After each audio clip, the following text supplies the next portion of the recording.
የእንቅልፍን ስርዓት በተመለከተ ነቢያዊ መመሪያ የሚገኘው ጥበ ነበዊ ከተባለው መጽሐፍ ሲሆን እርሱ ደግሞ የኢብኑ አልቀይም ድንቅ ሥራ ከሆነው ዛደል መዓድ የተወጣጣ መሆኑ ይታወቃል። የአላህ ነቢይ ዓለይሂ ሰላቱ ወሰላም ከፈጅር በኋላ መተኛትን ይጠሉ ነበር። ምክንያቱም ከፈጅር በኋላ ስነ ፍጥረት ሲሳዩን ለመፈለግ ታጥቦ የሚነሳበት እንጂ የመኝታ ሰዓት ባለመሆኑ ነው። በአረቢያ ምድር የሚደረጉ ጉዞዎች በአብዛኛው ከሌሊቱ ክፍል ጀምረው ፀሐይዋ ከረር እስክትል ድረስ ነው። ማልደህ ተነስ፣ ማልዶ የተነሳ ያሻው ስፍራ ይደርሳልና የሚል ዝነኛ አባባልም አላቸው አረቦች። በአንዳንድ ችግር ምክንያት ከፈጅር በኋላ የሚተኛ ካለ ግን አይከለከልም።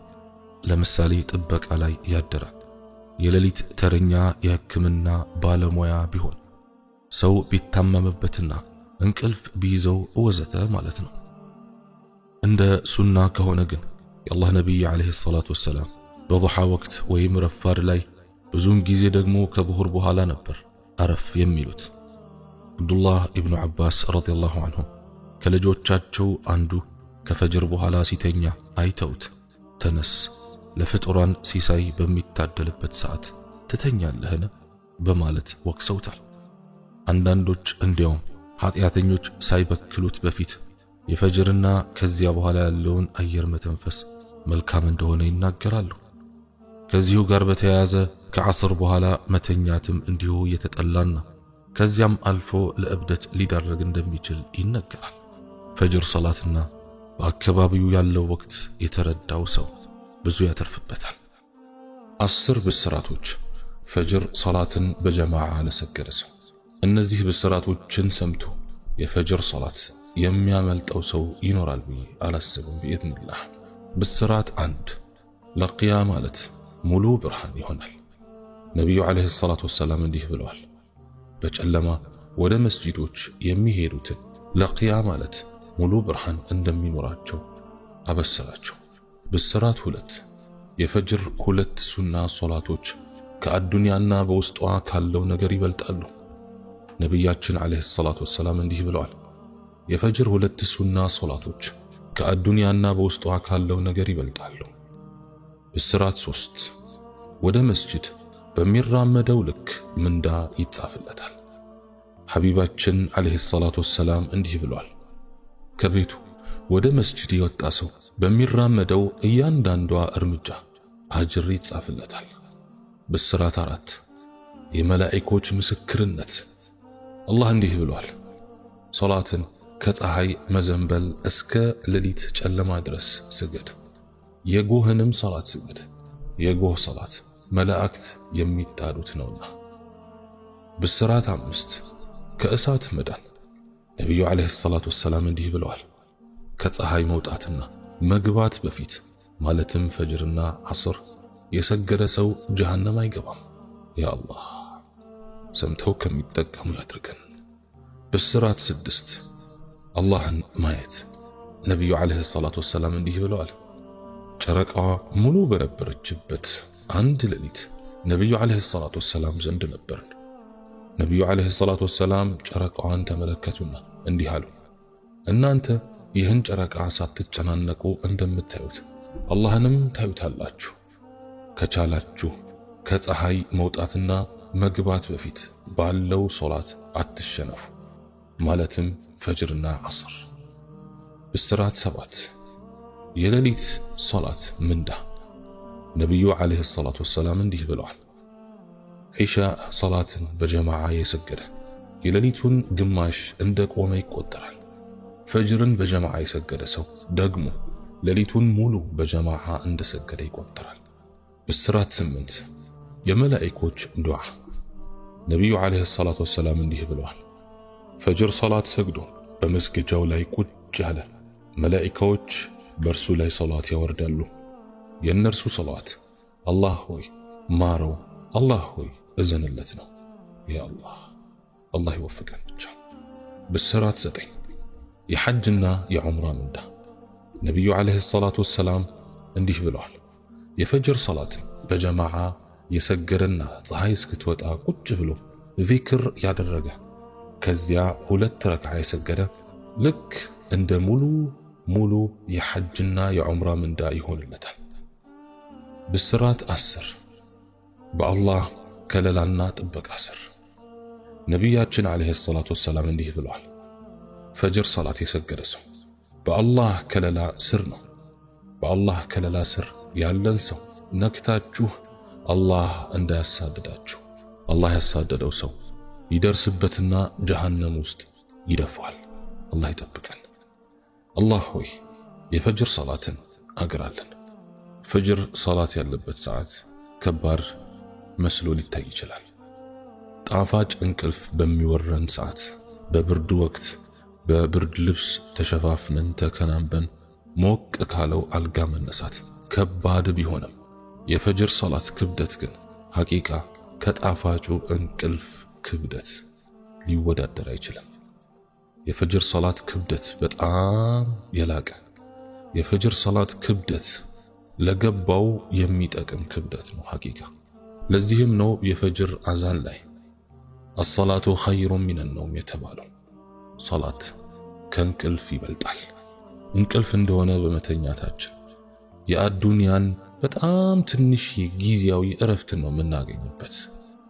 ተነስተን ግን የፈጅርን ሰላት በመስገዳችን ዘላለማዊ የሆነ እረፍትን፣ ደስታን የምናገኝበትን የአኺራ ወይም የጀነትን ኑሮ ነው ከአላህ ስብሓንሁ ወተዓላ የሚሰጠን ኢንሻአላህ።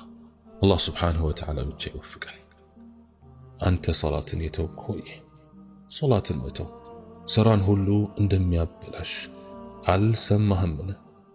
የሚከተለውን የነቢዩን ዓለይሂ ሰላቱ ወሰላም ንግግር ተመልከት።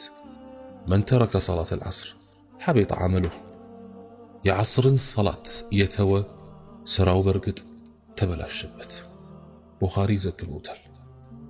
አንተ ሰላትን የተውክ ሆይ ሰላትን መተው ከከሃዲያንና ወንጀለኞች ጋር ለእሳት ቅጣት እንደሚዳርግ አታውቅምን? የጀነት ሰዎች የጀሃነም ሰዎችን ጀሃነም የገቡበትን ምክንያት ሲጠይቋቸው የሚሰጧቸውን ምላሽ ሲናገር አላህ ስብሓንሁ ወተዓላ እንዲህ ይላል፣ ሰቀር ወይም የጀሃነም ጉድጓድ ውስጥ ምን አስገባችሁ? እነሱም ይላሉ ከሰጋጆች አልነበርንም። እንዲሁም በሌላ ምዕራፍ ፈኸለፈ ሚን ባዕድህም ኸልፉን አضاعوا الصلاة واتبعوا الشهوات فسوف يلقون غيا። ከነሱም በኋላ ሰላትን ያጓደሉ ስሜታቸውንም የተከተሉ ምትኮች ተተኩ። ለወደፊት ገየን ወይም ጀሃነም ሸለቆ ይገባሉ። አንተ ሰላትን የተውክ ሆይ ሰላትን በመተውህ ከባድ መዓት ወይም ጥፋት ያረፈብህ መሆኑን አታውቅምን? ነቢያችን ዓለይሂ ሰላቱ ወሰላም እንዲህ ብለዋል፣ አለዚ ተፉቱሁ ሰላቱ ልዓስር ፈከአነማ ወተረ አህለሁ ወማለህ። የዓስር ሰላት ያመለጠው ቤተሰቦቹንና ንብረቱን እንዳጣ ወይም እንደተነጠቀ ነው። ቡኻሪ ዘግቦታል። የአምስቱንም ወቅት ሰላት መተውሽንስ ምን ያስከትል ይሆን? አንቺ ሰላት የተውሽ ሆይ ሰላትን መተውሽ መረበሽን፣ አለመረጋጋትን፣ ጭንቀትን፣ የኑሮ ጥበትን እንደሚያመጣ አታውቂምን?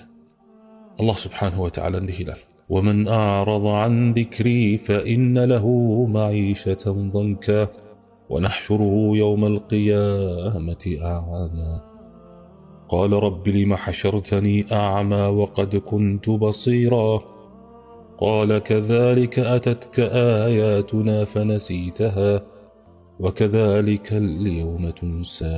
ከግሳጼ ዞረ የጥበት ሕይወት አለለት። የትንሣኤም ቀን እውር ሆኖ እንቀሰቅሰዋለን። ጌታዬ ሆይ ለምን እውር አድርገህ ቀሰቀስከኝ? በእርግጥ አይናማ የነበርኩ ስሆን ይላል። ነገሩ እንደዚሁ ነው። ተአምራችን መጥቶልን ሳለ እንደዘነጋው አንተም ዛሬ ትዘነጋለህ ይለዋል። ዋ ንዴትህ፣ ዋ ጸጸትሽ! አንተ ሰላትን የተውክ ሆይ፣ አንቺ ሰላትን የተውሽ ሆይ እንዴት ጊዜ ያልፋል! ዕድሜ ያለ አግባብ ይገባደዳል። ልብህ ከጌታህ ተጋርዶ ሳለ እንዴትስ በቅርቢቱ ዓለም ወይም ዱንያ ከሚገኙት ነገሮች ሁሉ ይበልጥ ጣፋጭና ማራኪ የሆነውን ነገር ሳትቀምስ ዱንያን ትሰናበታታለህ? ይህም አላህን በማምለክ በማውሳት በማመስገንና ለእርሱም በመስገድ የሚገኝ ሲሆን አንቺ ሰላትን የተውሽ ሆይ ለሰላትሽ ቀላል ስፍራ የሰጠሽው አንቺ ዘንድ ታላቅ ስፍራ የሚሰጠው ምን ይሆን? ሰላቱን ያጓደለ ሌሎች ስራዎቹን ይበልጥ እንደሚያጓድል አታውቂምን? ሐሰን እንዲህ ብሏል፣ የአደም ልጅ ሆይ ሰላትህ አንተ ዘንድ ጥሩ ስፍራ ከሌለው ምንድነው አንተ ዘንድ ጥሩ ስፍራ ሊኖረው የሚችለው? አንተ ዝንጉ የሆንክ ሆይ ወደ ጌታህ ተመለስ። ሰላትህን ትተህ ሞት ከመምጣቱ በፊት አንቺ ሰላትሽን ችላ የምትይ ሆይ የታላቁን ሰላት ደረጃ ካወቅሽ የሰጋጆችን ቁጥር ስፍር የሌለውን ሽልማት መመልከት ከቻልሽና ሰላትን የሚያጓድሉ ሰዎች ብርቱ ቅጣት ከተገነዘብሽ በኋላ አሁንስ ምላሽሽ ምን ይሆን? ሰላትን በማጓደልና ችላ በማለትሽ ትቀጥያለሽ? ሰላትን ትቶ መተኛትንና ከወቅቱ ማዘግየትንስ ትገፋበታለህን? ወንድሞቼ እህቶቼ፣ የታለ ከፍ ያለው ሞራላችን? የታለ ጠንካራው ቁርጠኝነታችን? የት ላይ ነው ለጀነት ታጥቆ መነሳታችን? የታለ የሰላትን ወቅት መጠባበቃችን? እረ የታለ ወደ ጁምዓና ወደ ጀማዓ ሰላት በጊዜ መሄዳችን? አላህ ስብሓንሁ ወተዓላ ብቻ ይታረቀን። እኔም በተናገርኩት እናንተም በሰማችሁት የምንጠቀም ያድርገን። سبحانك اللهم وبحمدك أشهد أن لا إله إلا أنت استغفرك وأتوب إليك وآخر دعوانا أن الحمد لله رب العالمين والسلام عليكم ورحمة الله وبركاته.